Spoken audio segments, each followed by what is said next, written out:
Go live button.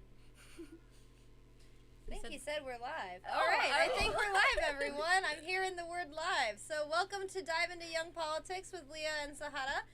Saturdays 1 to 2 from WJZZ, Cool TV. And our special guest today is going to be our friend Robert George. So thank you guys for joining us. We're going to have a discussion today about unions and the labor movement and the youth's role in it and what that looks like and what we can be doing. So I'm going to turn it over to Robert to introduce himself to us today. Well, thank you, Leah, and thank you both for having me today. Just a little bit about myself. My name is Robert George. I'm from Ann Arbor. I work for the Michigan Laborers District Council, which is our statewide body. We represent construction workers across the state of Michigan, 13,000 members, both retired and active. And mainly our folks are people that build things, whether it be roadways, sewer lines, new buildings, all of that kind of stuff is what our members do. And I handle municipal policy, working with cities and townships and counties to try and make sure that our work share is where it should be, that our guys are getting as much work out of it as possible. So. But yeah, I'm excited to be here, excited the labor movement is super critical in tackling a lot of the issues that we face nowadays with economic inequality across the board. And great to talk about it and see how we can get our generation more involved in the labor movement. For sure, yeah. Thank you so much for being here. So how did you originally get involved in politics and the labor movement? So my kind of involvement really all started in 2016 when I was an intern for Hillary Clinton's campaign in the summer leading into the general. And I was just, I want to say like a freshman or sophomore in college, and I was just like, I was back home for the summer, wanted to do something, and I was like, this sounds cool. And they literally gave me a packet the first day and sent me out in my hometown neighborhood. Really had no experience canvassing whatsoever. Wow. So yeah, I was like by myself. I'm like, wow, this is pretty wild. So yeah, kind of started with that and just kind of snowballed. Got involved with college Dems when I was at Albion College. Got involved with my county party over there in Calhoun, where Battle Creek and Albion are. And I met my future boss there and started interning. Just kind of one thing fell into another, and I'm here. Yeah, so. that's cool. No, that sounds great. That's funny that you had that experience where it was just like kind of go out into the field, no like training or babying, just like go for it. Yeah, like, that's it was pretty wild. Yeah, that's definitely unique. As a field director, I'm like, I usually try to send someone out with somebody at least. Yeah, but not everybody's you. Let's be honest. Not everybody's you, because I've had like some instances where like they don't fully explain things, and they're just like, okay, here you go. Yeah, just go for it. Right. I was like, I mean, at least I knew the neighborhood because I went to elementary school in that area. But at the same time, I was like, wow, this is it's really intimidating. But oh gosh. Yeah, no matter like what it is, like even between like some different campaigns, there's like some stuff that you need to learn or figure out and things like that, because that's the way they run. So when campaigns don't do good explanation, I'm like. Yeah, and at that point, that was like the coordinated campaign and everything, and that was back when, it's not that long ago really, but it was still like paper and not minivan. Yeah, so like paper, like with the big sheets, and like I think I dropped it once on trip and lost everything. And I'm just like, oh my gosh, I spent 15 minutes trying to put it back together on the clipboard. So, gosh. Oh, we've come a long way. Yes, yes, so much farther than a pen and paper. Oh my gosh. So. Definitely. Well, so how did that transfer into the labor movement for you from politics with Hillary's campaign, and did you just kind of naturally progress into finding the labor movement? It was really, dumb luck, frankly, as many things in life are, being at the right place at the right time.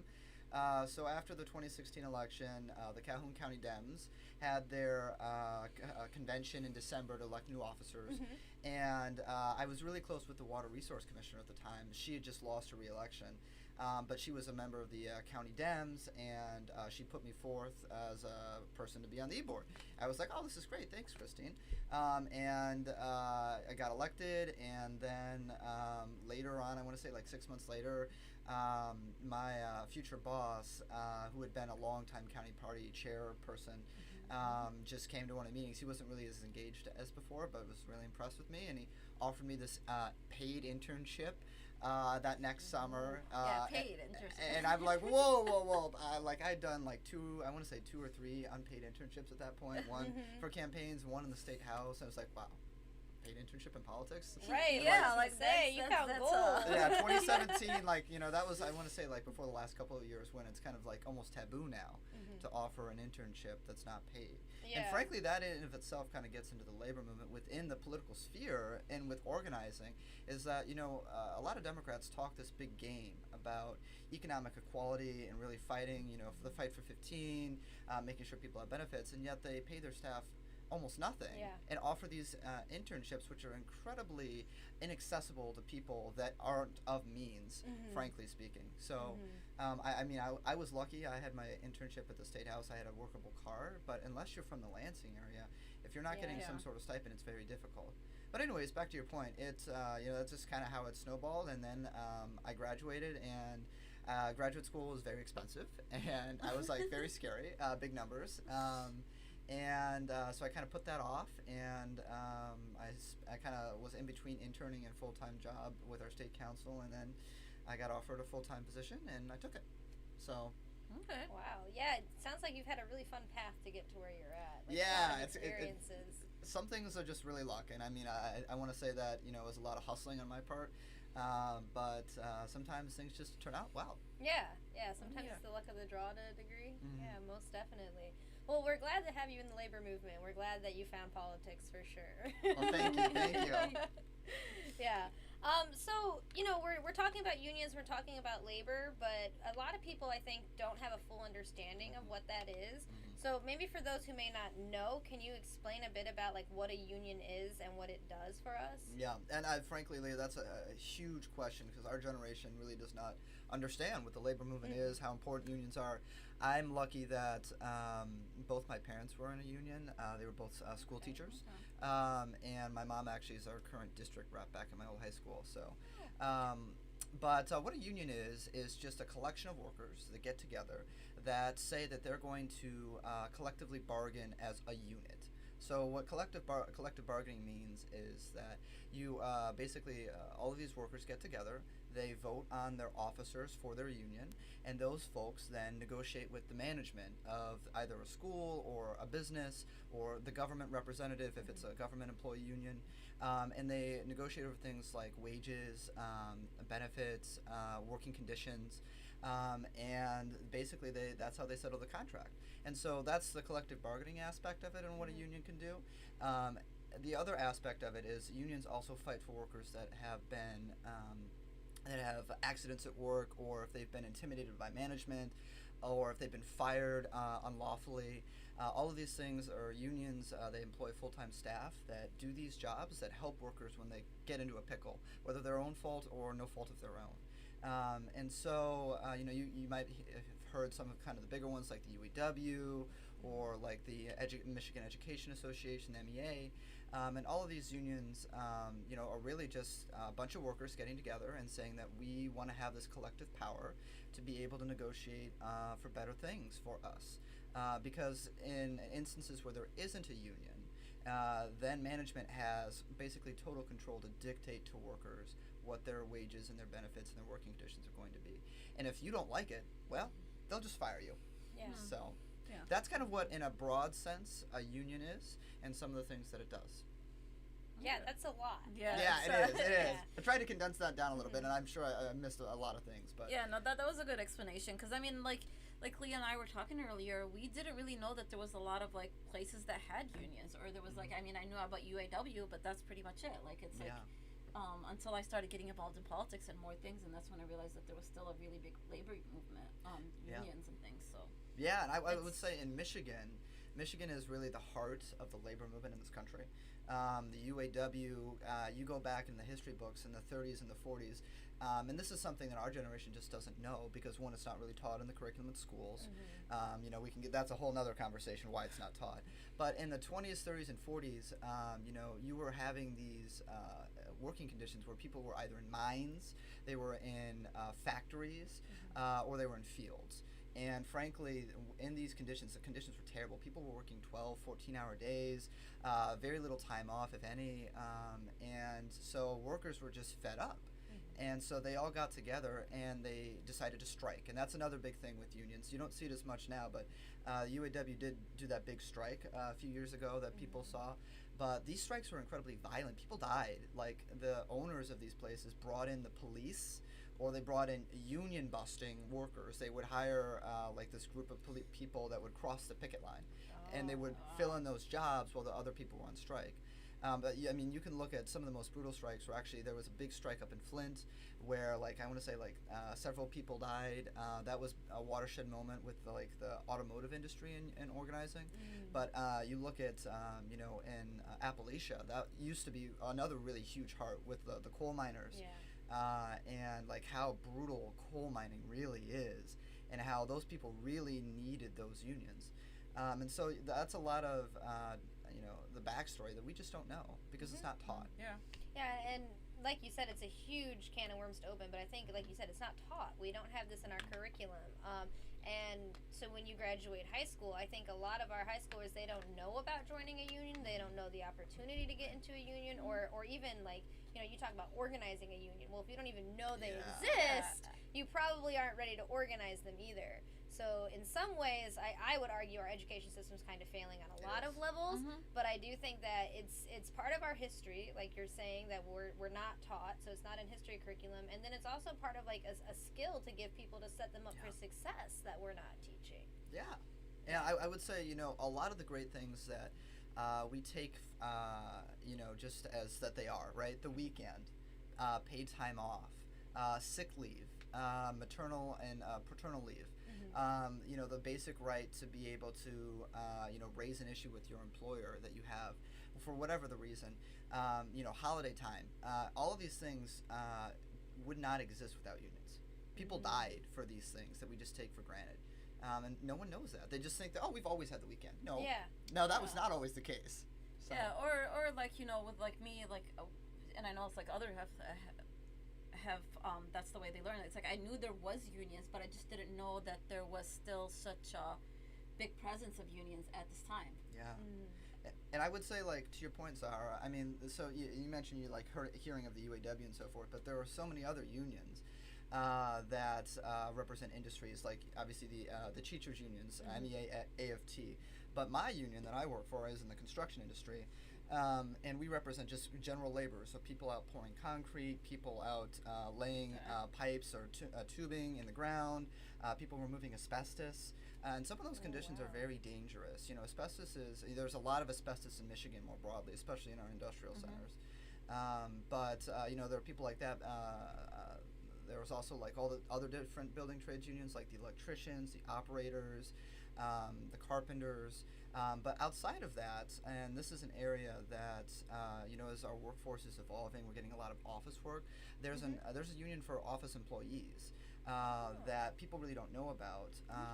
There's even a campaign workers guild union now. I think you guys probably have heard of that. I actually heard of that like when it first started coming out, because I come from the campaign world, and as much as I love the campaign world, there is no job security, no protection, no days off, no nothing. It's a lifestyle, but like for an employment, like it was much needed to see this campaign union coming out. Another one that's evolving is the cannabis industry. Yes.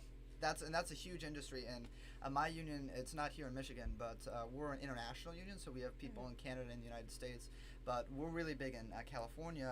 We're one of the leading unions organizing the cannabis workers out there. Okay. That's fantastic. And you know, that's another, and the kind of I mentioned like farm work. The farm workers union, especially in the South and the Southwest, has been huge. That there's been a lot of great organizers around that.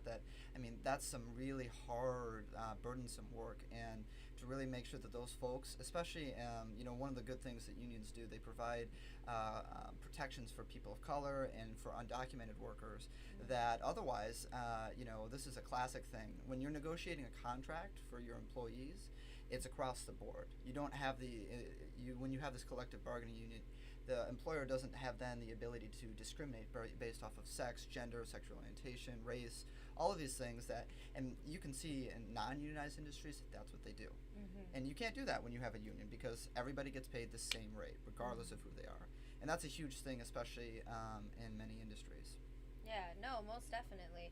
So just going to take a quick station break here to remind everyone that you're watching WJZZ live, streaming on Facebook, YouTube, Twitch, and Twitter, and other social media platforms. Please like, follow, share, comment, and subscribe. And thank you for watching WJZZ, the coolest TV station in the world. We're proud of that. We're very proud of that. But, yeah, you mentioned, do you eventually think that you'll see all work go to union? Like, or do you think that we'll always have this mixture? Because I've never belonged to a union. I've never worked anywhere that has a union. And although I've really been thankful for a lot of my coworkers, it always hasn't been the best working situations. And a lot of that comes down to the employer. If you unionize, they're just going to get rid of you. If you start trying to create a union. Actually, when I worked at a dispensary, I had a conversation with several of the employees about unionizing, and I was later let go a couple weeks. And I have no proof to prove that it was because of that conversation, but there was definitely a lot of, I think, fear from the employer's perspective on unionizing. So how would you advise someone who's trying to create a union if they're having that kind of conflict? Yeah, that's a great question, Leah. So I've kind of talked a lot about the positives of the labor movement and some of the good things there. There is a very well-organized opposition group led by the Republican Party and the Chamber of Commerce, frankly speaking, that have done a great job over the last 30 years in rolling back union abilities and union power, frankly. It really started, I would say, in the with both the Carter and the Reagan administrations. When Reagan broke the air traffic controllers strike in the early 80s, that kind of signaled the backsliding of union power. You can look at the percentage of workers that belong to a union, and it has fallen. I want to say like 60 or 70% over the last 30 to 40 years. Wow. Yes.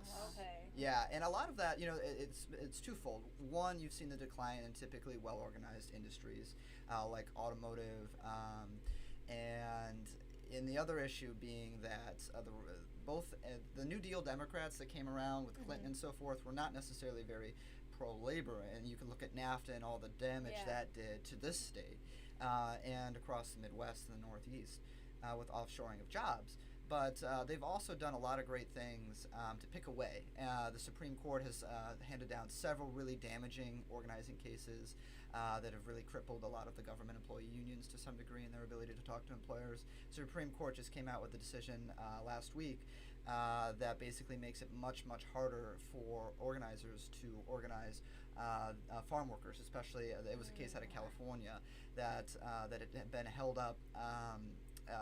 They ruled in the 70s, early 70s, that organizers had the right to talk to farm workers during their lunch break and the hour before and after the workday at the physical location. Well, the Supreme Court said that's now illegal. They overturned that case. Oh. So, it's a lot of these incremental cuts to union organizing, union power. Right to work has been a huge thing. We've got, I want to say, over 30 states that have right to work laws now. Make it really difficult, especially in some of the government employee and public union areas, people opting out and so forth. So, we've seen a lot of backsliding. I would say recently in the last 5 years, we've seen a kind of bit of a rebound because people see that all of the issues with wage stagnation are really coming to a head. And also, if you look at the labor market right now, it's a workers' market, which is the first time that's really been the case, I want to say, in like 30 or 40 years, that workers have more power to demand higher wages because they can't, employers just can't fill all these spots. That's kind of like a little bit of the backstory, kind of where we are. In Michigan, you saw right to work with Snyder in 2013. You saw the repeal of prevailing wage. We've seen outlawing of project labor agreements. All of these things are really problematic. But I would say if you're an individual employee, you need to be really careful. Like in your instance. The moment a conversation starts, things can happen. There's no taking it back. You need to really check out if you're interested in forming a union. Firstly, I would kind of check out some of the existing laws that give you protections.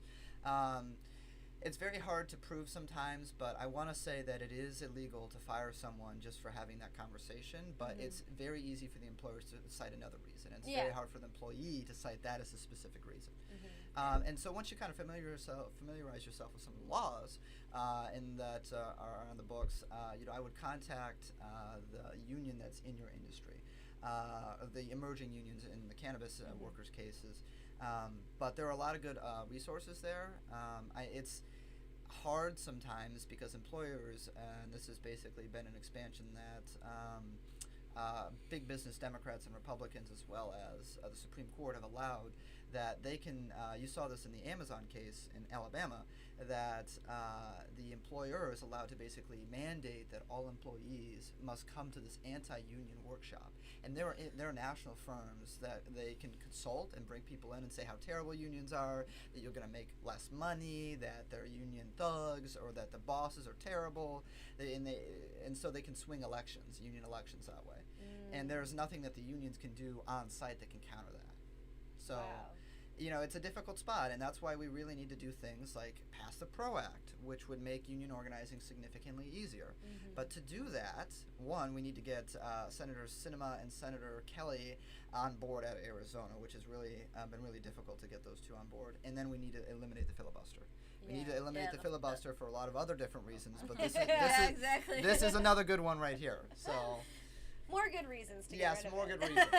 So, I mean, with that, since you touched a little bit about politics, what is the union's role in politics?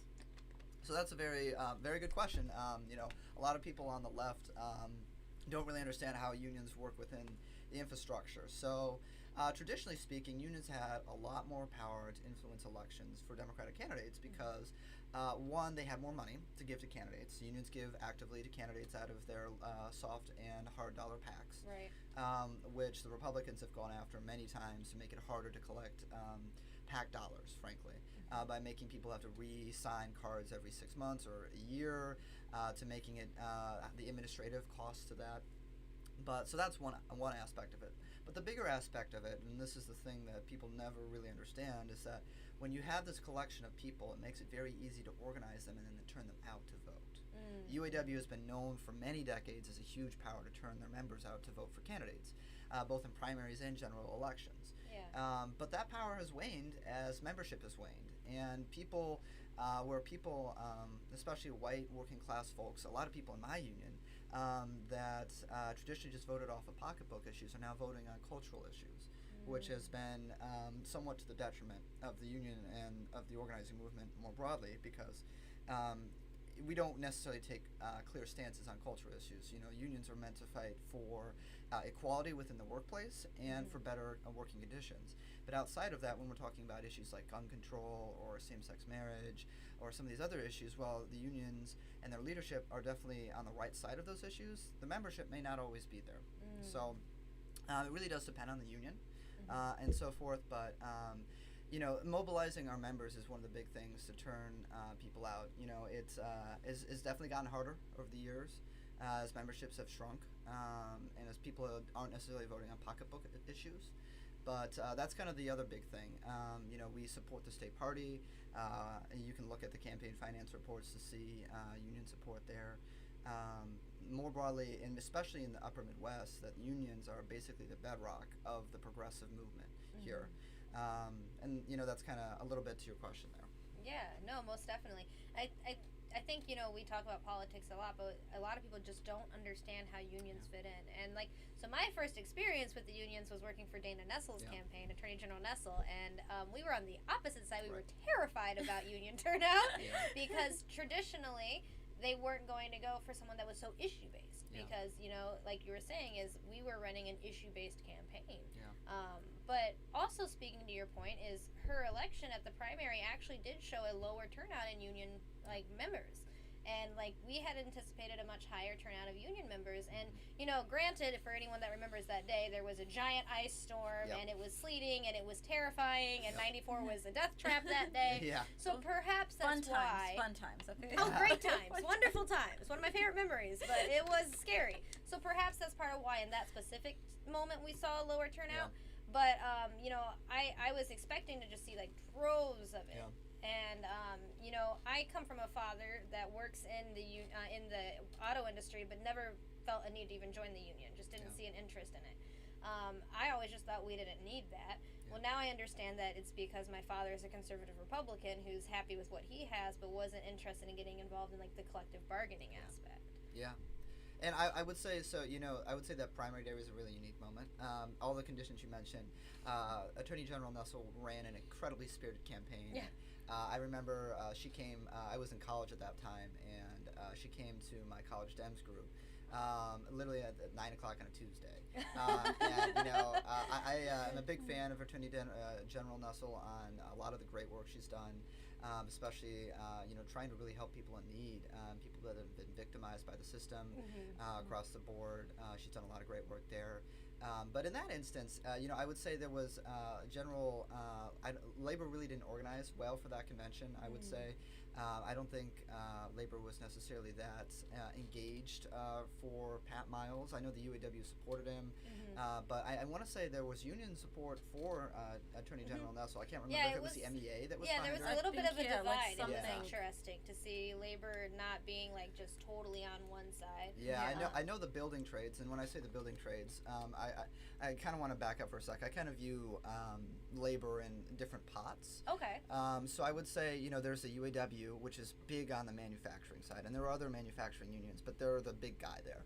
In the middle, there's kind of like the white-collar unions that are the folks that represent teachers, government employees, people that are in office work oftentimes, and then there are the building trades unions that represent people largely in construction. And those are kind of some of the big areas. And the building trades weren't really engaged in that one. I know some of the white-collar unions were more kind of split. There was some support for Nussle, some support for Miles.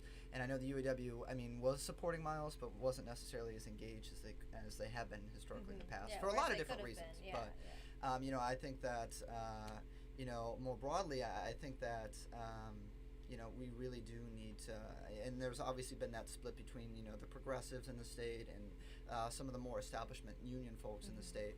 But I really think a lot of it, and when I've talked to Attorney General Nussle, I think a lot of it just comes down to communication.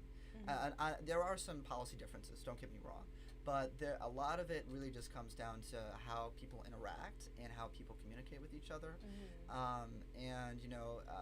We don't need to be at war with ourselves. Yeah. The differences between us and the two sections, the two different kind of factions within the party and the movement in the state are relatively minor. And when we're looking across the aisle and what the people over there want to do to all of us. And we need to remember that too, because, when we had basically unfettered Republican control of state government, we were lucky that Snyder was relatively moderate on some issues. If it had been someone like Bill Schuette in there, we would have had a hard problem. Much harder time to come back from everything. And I think, we talked about the primary in 2018, but when you moved into the general, there's no denying that the unions were there to support Governor Whitmer and A.G. Nussle. And, again, being on one of those campaigns, like that support meant so much because it really did push those two women over the line. Yeah. And, going into this coming cycle, I'm hoping that we're able to see, not this divide that you mentioned, like the progressives versus the unions. Like, that's part of why Zahara and I have started doing this show and things like that, is because we're trying to figure out, like you're saying, better communication lines so that there's not that divide, because moving into 2022, I think all of us know how important it's going to be be a united front. Yeah. 2022 is, I just can't underscore, we've had our internal conversations of how important, with my leadership, with how important 2022 is. We've got all of our statewide offices up for re-election. We've got brand new lines that are going to be huge. We've got a chance, the state senate's only up every 4 years. We've held the state senate in the last century, I want to say, for roughly 10 years. Wow, I didn't realize that. Yeah, we've not held the state senate since, I want to say, the 80s. Wow. And this is the first time that we can really have fair maps to really compete across the board. If we had a Democratic trifecta in this state, just imagine all the amazing things that we could do here. Yeah. All the amazing policies that could be enacted that could really help people undo all the damage of the last 10 years. as well as move forward. I really, when you're looking at who can we compare ourselves, and I really look at Minnesota. Minnesota has had relatively good progressive government, historically speaking, for the last 40 years. And we in the 60s and 70s were basically on par with Minnesota on a lot of economic measures, quality of life measures, fairness measures, and we have fallen significantly behind them since then. And a lot of it is due to Republican governance and cuts to public safety, cuts to public infrastructure, cuts to schools. I mean, the cuts the Republicans made after the recession to public schools were destructive, frankly, across the board here. And of course, there's the elephant in the room that Republicans just don't want to deal with the city of Detroit and try and help the city of Detroit. So, I think that we really we did a great job in 2018 and 2020. I think one of the biggest things we did, and I don't think is talked about enough, is we flipped the state Supreme Court. Yeah. That is so incredibly huge. It was big. And we've got 2 Supreme Court seats up in 2022. We've got Justice Bernstein, who I think will be fine. You'll see plenty of ads, I'm sure, from his I'm sure we'll see family's Bernstein law firm. everywhere. So I'm not really worried about him. And then we've got a Republican Justice, Brian Zahara, that is up, who was elected in 2014. And if we could grab that seat, I mean, turn it into a 5-2 court with a Republican justice and Justice Clement that is relatively modern. She's a swing vote on a lot of issues. That's huge, because it's all about maintaining and preserving power for the foreseeable future. And if we are, if we happen to lose the governorship, or if we continue to not be able to make gains in the state legislature, the Supreme Court really is that backstop. Yeah, most definitely. I'm excited for 2022. Yeah, it's gonna be huge. It's gonna be gonna crazy. be a lot, but I'm excited. But let us get through 2021 Yeah, first. yeah, Let us get through that first. That's so true. Yeah, most definitely. Yeah, we have a lot of crazy things going on already. That's very true. Very true. Yeah. So if you guys are just joining us, you're watching Dive Into Young Politics with Leah and Zahara live streaming. Sorry, I forgot the WJZZ Cool TV live streaming on Facebook, YouTube, Twitch, and Twitter, and other top social media platforms. Like, follow, share, comment, and subscribe. Thank you for watching WJZZ Cool TV, the coolest station in the world. Yeah. And if you'd like to call in to join the discussion, you can give us a call at 313-355-6018. Yeah. So, you talked a lot about the unions. So, how would someone become a member or get involved with the unions? Yeah, so there are 2 different tracks for that. One, if you get hired into a organized industry, organized workplace, you get the option to join the union. It'll be one of the forms that you will be able to see when you start. All the information you have to hand over to your employer for payment and so forth. Traditionally speaking, you didn't always have the choice to do that, and there's a lot of reasons. People say, oh, we always like choice. Well, choice isn't always great sometimes, and this is one of those instances, because with right to work, you have the option to opt out of a union. Well, when you do that, you're still benefiting from the union, because you're still getting the same rate that the organized employees are getting, that they're paying for to basically pay for that collective bargaining aspect of it, which can be quite expensive, and you're not paying into that. So it's like you're taking advantage of something, and that's wrong. Yeah. Like, if you're going to get a service, especially one that the collective group is paying for, you should participate in that. But you will have that option under our current state law to either join or to not join. I encourage everyone to join, obviously. Obviously.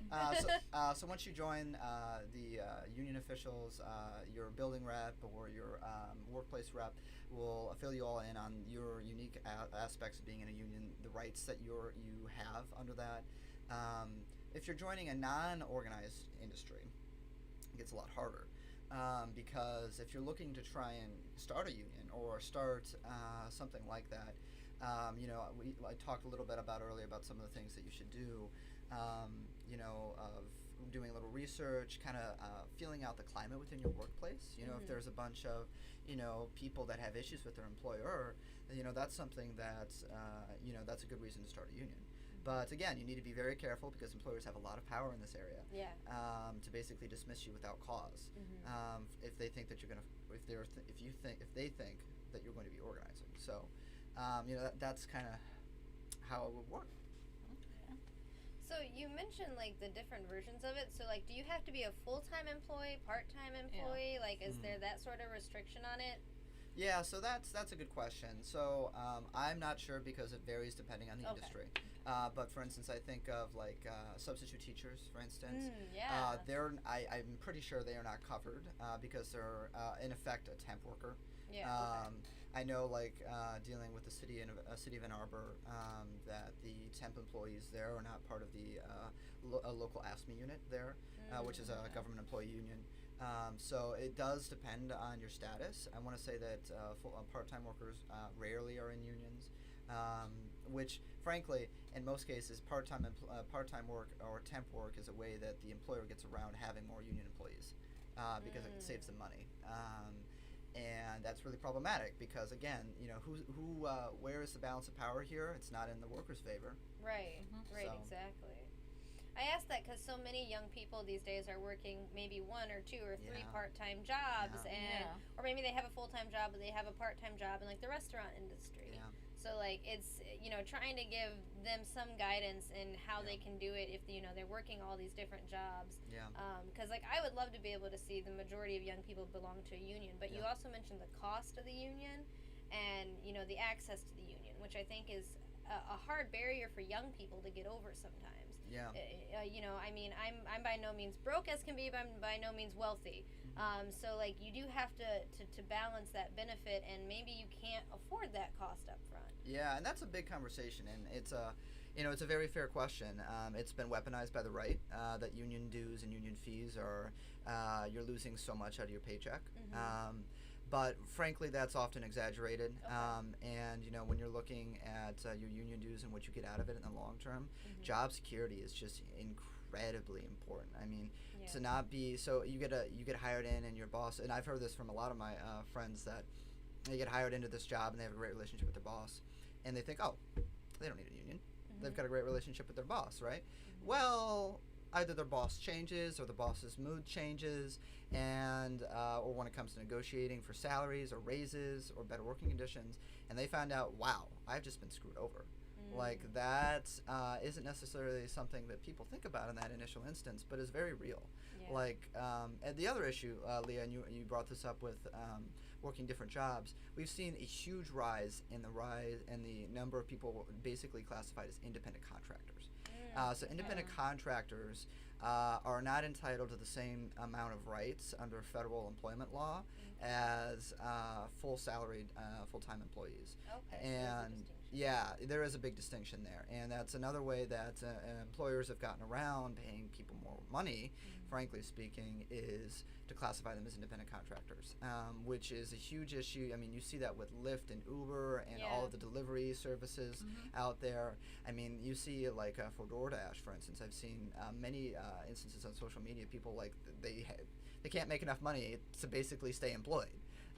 So these are all different industries, and I will say that we need, in the organized labor movement, we need to do a better job at being more proactive in some of these rising industries to really go after these folks, because in this push-pull war basically between organized labor and big business, I mean, big business seems to be really outsmarting us to some degree and outmaneuvering us in many different areas with different classifications of employees, the communications agenda that they have.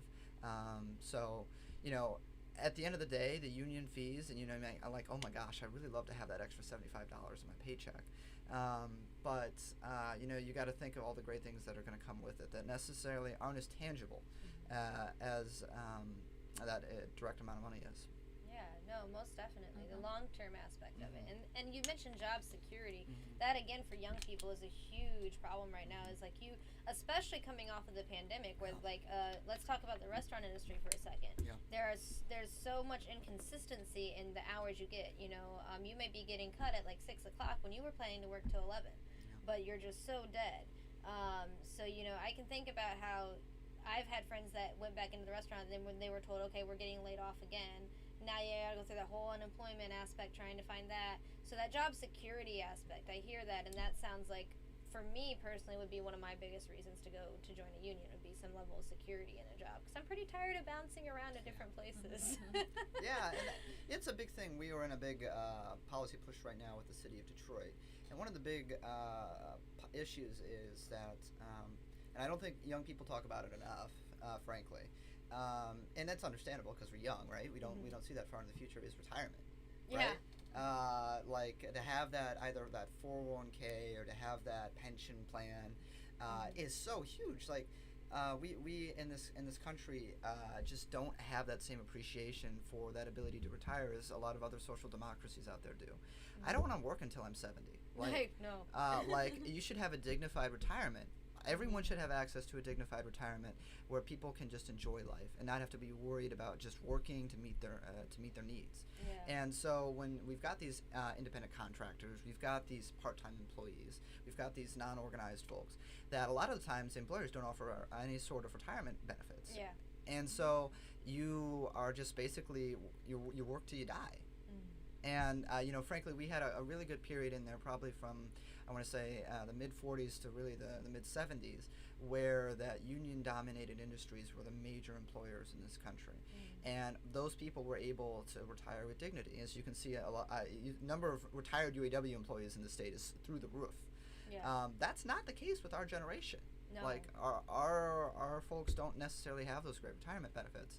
And especially with rising costs and an ever-changing economy, to have that reliable amount of income when you're 50 or 55 or 60 to be able to retire on, in addition to Social Security, is huge, because Social Security is not enough in most cases. It's definitely not enough in most And cases. frankly, in one of those, and going back to the early 1900s, one of the big issues that we faced as a society was elder poverty, and there is no reason that if you've worked your entire life, you should be in poverty. No, I mean, we should abolish poverty up across the board. Don't get me wrong, but people that have worked their whole lives for someone else's benefit, and you can't even get food on the table or have a roof over your head, that's wrong. Yeah. No, I think, obviously being young, we talk about young issues, but we forget a lot about our senior citizen issues. And something that I enjoyed with AG Nestle was we did like a tour where we would go through and go to like different senior centers, and we would ask them, what are your issues, what's going on?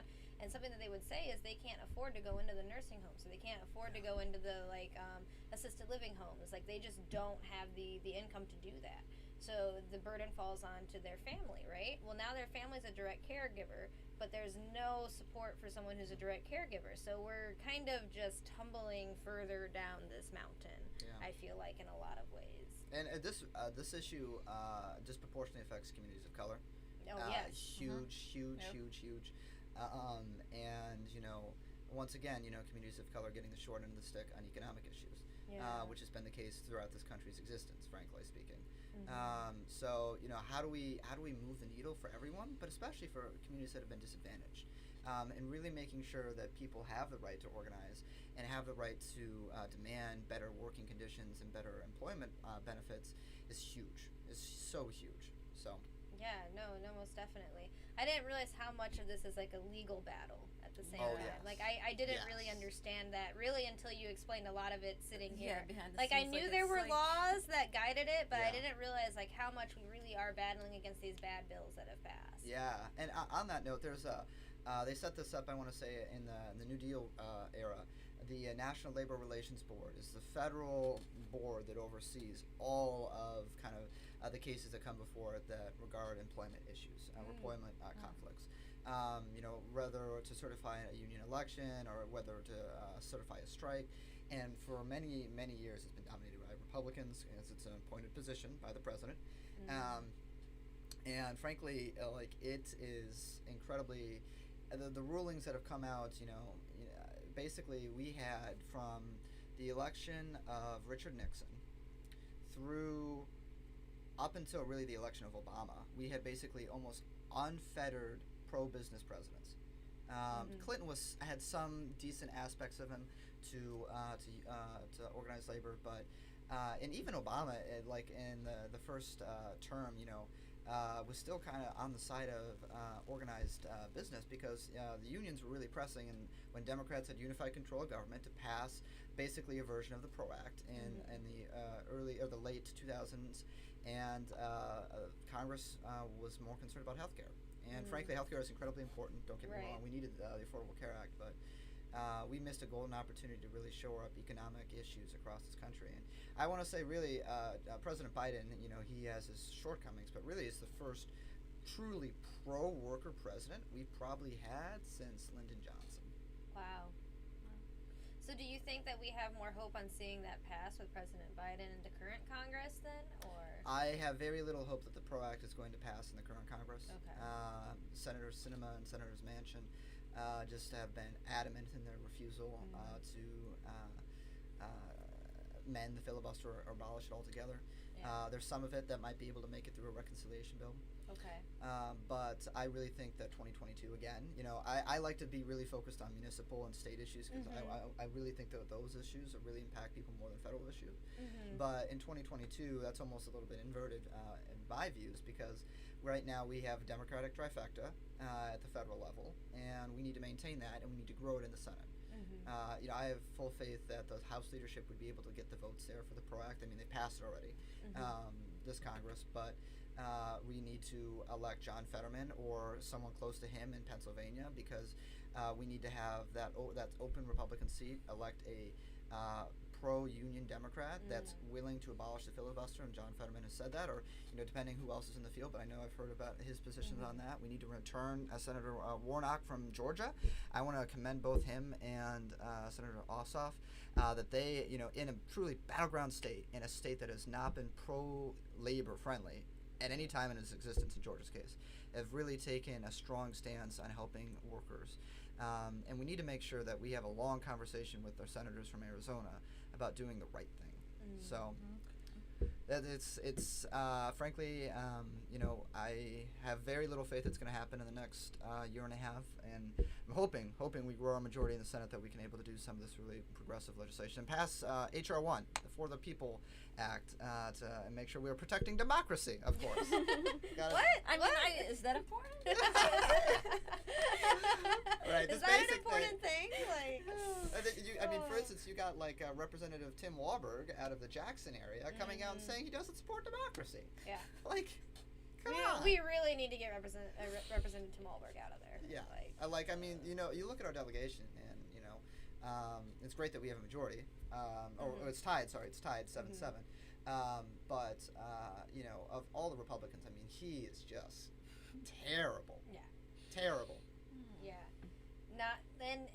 So we talk about people coming up for election again in 2022. Like, we're gonna have another chance to see someone run against Tim Walberg. Like, I don't know. New lines. Yeah, and new lines, new redistricting lines. So The only thing who is knows that what we're it'll look losing a like? congressional seat, but hopefully, we'll. It's gonna be interesting to see how all the districts are drawn. That's what I'm looking forward to. It's gonna be interesting. Most definitely. Perhaps it'll put us in a better position to actually get some stuff done. That's at least my hope of that. Yeah, hopefully. So all of this tying together, I think we need all these pieces, not just one or two of them. That's what it's sounding like. Yeah, I mean, you can't have, you look at countries that have backslid on authoritarianism or into authoritarianism, worker rights suffer right with them. And you look at some of the strongest countries, democratically speaking, you look at Denmark, the Netherlands, South Korea, they have very strong organized labor movements. Whether unofficial, kind of in South Korea's case, that workers aren't necessarily direct unions in so far as we view them, but that really strong people power.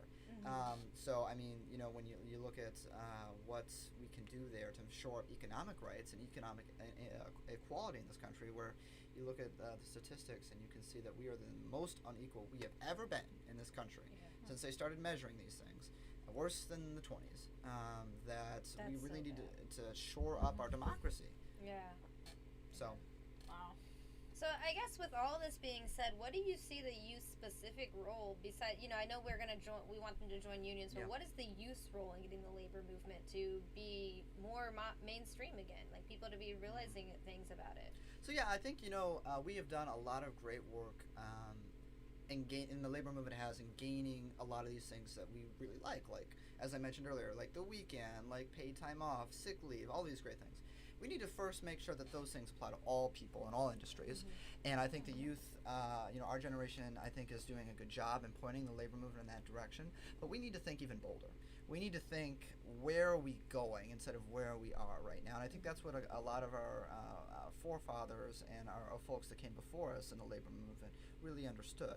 And we need to fight for things like universal basic income.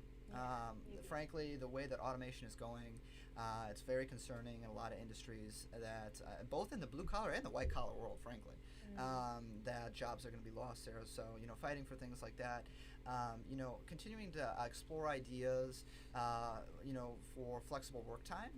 And I know in many countries in Europe that they have a 35-hour work week instead of the 40-hour work week. When people really thought in the 1900s and the late 1800s, like, what would the work week or what would work look like? People were fighting for a time where people didn't have to work, that we would have all these great progressive advances in technology, that work would just become a secondary thing that people would do if they wanted to do it. And I think we've kind of we've gone off that course, and basically we built our lives around work. Whereas I am a firm believer that there's so many great other things outside of that, whether that be through enjoying our great and beautiful planet, doing art, exploring, learning more about oneself. I think, I see my friends working 60-hour work weeks and white-collar jobs, and I'm like, oh my gosh, how do you have a life outside of work? And so, really trying to think about these ideas in the long run that are really going to attract people to both the labor movement and make conditions better, because technology should be something that improves the quality of life for everyone, and not just makes work more accessible for you to do at home. To be able to email at all hours. We should be aiming to do work more efficiently. You can look at the productivity amounts across the board over the last 30 years, and productivity has gone through the roof in this country, and wages have not, because all the productive gains have gone up the ladder. It's people talk about trickle-down economics. It trickles the other way, actually. It trickles up. So, really looking at how we can continue to improve the, maternal leave, that's another big one for men. And, looking across the board, a lot of men don't have any time off for when their wife would have a child. Right. And that is incredibly wrong. When you are having a child, that is a huge event in anyone's life, and to have some time to be able to truly enjoy that is huge. So in child care benefits, that's another one for women and men across the board. People talk about, why do women make less than men across the board? That's one of the large reasons in this country, is that there are very few government or private employer child care benefit plans, and child care is extraordinarily expensive. People talk about the declining birth rate. Well, make it easier to have a kid. So these are things, our generation, as we're getting older and we're looking to possibly start a family, how does the organized labor movement help that dream become a reality? Not everyone wants to have kids, but for those that do, we should make it as easy as possible. So some of these things that are both in the short run and the future and the long run, that we need to be able to support workers and to be able to build that society where everybody has the means to meet their needs, is really, I think, how we can try and attract more people into the labor movement.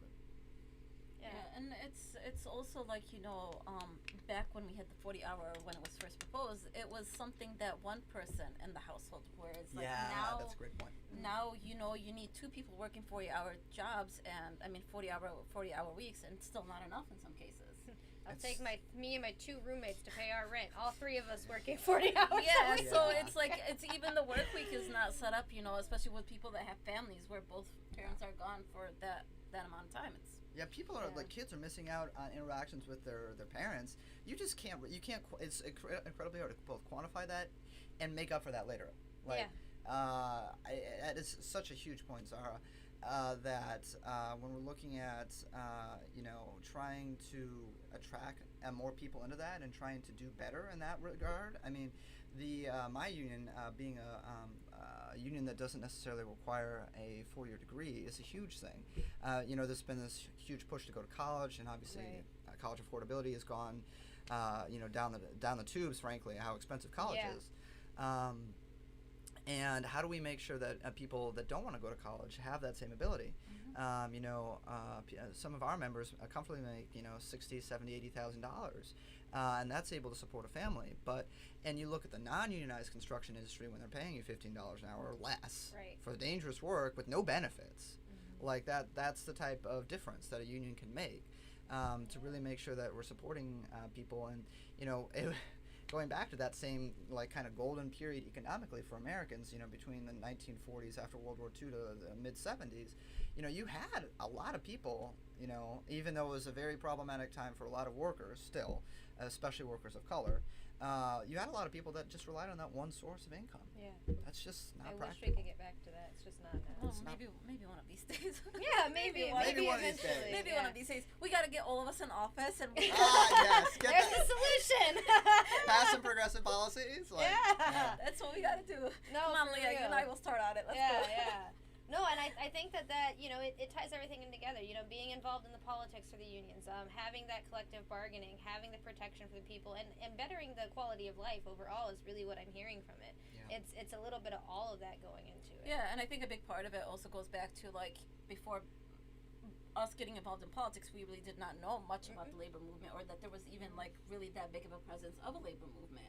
And I think that's what's missing in a lot of kids' education, is that they don't know that this is still significant, and it's especially as things shift from more of in-person to online, as we see in right now in the pandemic, that so many things can be done without having to go distances to work and things like that. That's all going to play. That's a working conditions, something that can be negotiated. The number of work from home days. Yeah. Oh, that's really cool. I like that. That would actually make it where parents are home with their kids more too in the summers. But as we're wrapping up, do you have any last words of wisdom that you'd like to give the audience, Robert? I would say that when we're talking about how are we going to address some of the great issues in this century, right? Whether it be climate change, whether it would be income inequality or racial justice, I think the biggest thing is that we need to remember that we're all in this together, and that people coming together builds power. And whether it be from my work that I'm involved with, fighting for better policies in the organized labor movement, or whether it be with Black Lives Matter, or some of the great sunrise activities that they've been doing around climate change, really remembering that we can't take this individualistic approach.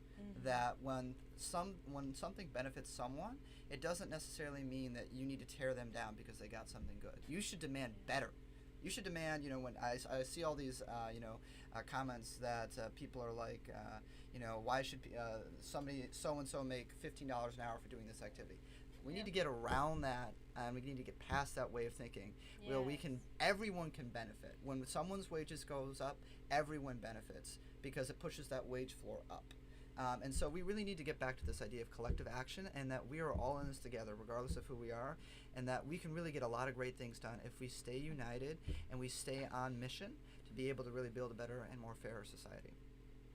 Most definitely. A better and fairer society. I like that goal. I definitely do. And I like the fact that we talked about, our life isn't supposed to be work. It's supposed to be enjoying life. So yeah, you only get one life. Yeah, and we shouldn't be spending 60 hours of it a week at a job that doesn't care. Is not even enough sometimes. It's yeah, and this whole idea of fulfilling a fulfilling job, especially and there are a lot of jobs out there that need to be done that aren't necessarily fulfilling, but we should also try to encourage that too, that people should enjoy the work that they do. And I think right now there's becoming a shift in that that thinking, because before, when a person used to work 60, 70 hours a week, people would just that he's a really hard worker and things like that, not realizing that they're working hard, but they're basically tearing their life apart.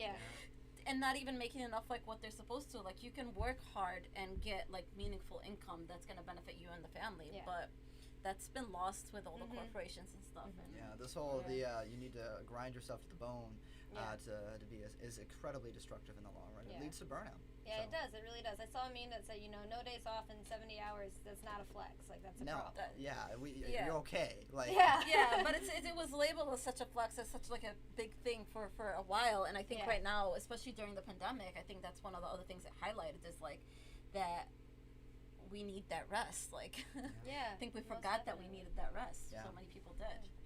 Well, thank you so much for coming on today, Yeah, Robert. definitely. I think that we had a really informative discussion. Hopefully it gave our listeners a lot to know about. I definitely would encourage you to go join a union if you're able to. If you have questions about it, feel free to send a message to us. We'll get you in touch with Robert. I'm sure you're okay with that, Oh, 100%. right? Okay, Always perfect. happy to help anybody in the just with workers and just making life better. Yeah, most definitely. Well, thank you for taking the time to come on today. We really enjoyed I it. really We enjoyed really the appreciate conversation. it. Yes, thank you for having me. Yeah. And we will see you guys next Saturday from 1 to 2 on Dive Into Young Politics with Leah and Zahara, streaming live on WJZZ Cool TV on Facebook, Twitch, Twitter, and YouTube. Thank you guys for tuning in. And we're waiting. Bye. Is it bye? I just don't see the stop streaming button, so. But I know we're off. We're supposed to be off. So yeah, it's 1:59, so we're supposed to be off. Well, Something. Yeah, that's on my producer to stop streaming.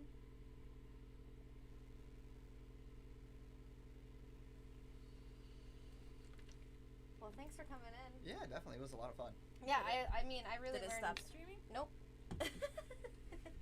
I really learned a lot, honestly, from today. Awesome. I That's knew great. I knew Yeah, a me little too. bit It about was- unions. I didn't know this whole big background and the history of it, especially. Like, yeah. Or how many unions were still like around, like functioning and things. Yeah. Like, I think especially when you first get involved in politics, it's like the first one you hear of is the UAW. Yeah. Like Yeah, that's the big ones. Yeah, big one. Yeah, I don't know. Well, guys, we can vacate the Vacate room. the yeah. premises? Yeah, we can vacate the premises.